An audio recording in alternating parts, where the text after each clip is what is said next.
જય સ્વામિનારાયણ બધાને મારા. હું છું સોની વૃંદા અને હું હાલમાં મથુરામાં છું. અને આ છે મથુરાના શ્રી કૃષ્ણ ભગવાન, રાધાજી અને આ છે એમણે સ્વામિનારાયણ ભગવાન.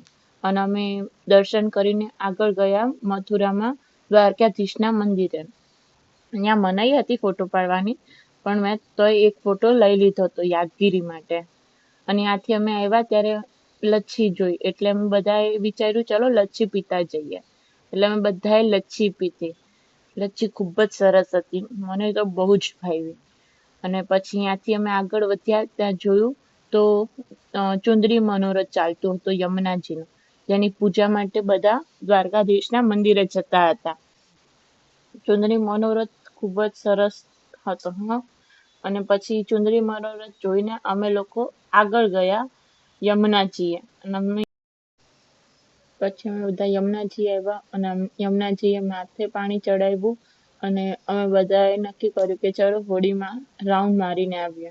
એટલે અમે બધા હોડીમાં બેસી ગયા હતા અને બધા ખૂબ જ મજા આવી હતી હોડીમાં બેસવાની, મસ્તી કરતા હતા. અને પછી ત્યાંથી અમે આવ્યા અને અમે તરત જ ગાડીમાં બેસી ગયા હતા. અને અમે ત્યાંથી પછી બરસાના ગયા હતા, જે રાધાજીનું જન્મસ્થાન છે. અને પછી અમે ઉતર્યા ત્યારે અમને બધાને ભૂખ લાગી, એટલે અમે બધા પાણીપુરી ખાધી. પાણીપુરી ખાઈને પાછા અમે બેસી ગયા રિક્ષામાં, ઇલેક્ટ્રિક રિક્ષામાં.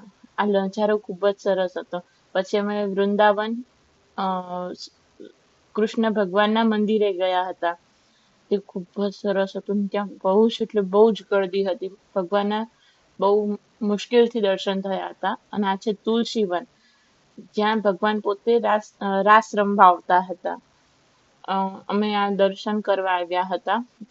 અને ત્યાં પહેલા જ આ મંદિર અમને દેખાણું, એટલે અમે બધા દર્શન કરવા ગયા હતા.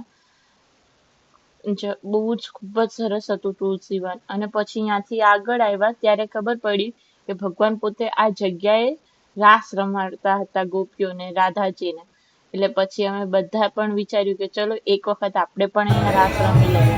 એટલે હું, મમ્મી, ભાભી, અંકલ, આંટી અમે બધા 1-2 મિનિટ જેવો રાસ લીધો. અને પછી અમે આગળ વધ્યા હતા. પણ ખૂબ જ મજા આવી હતી. અમને રાસ રમવાની હતી અહીંયા.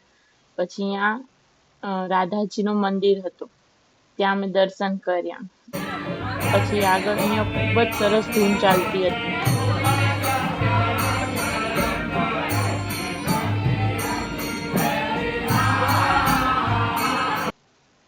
અને પછી અમે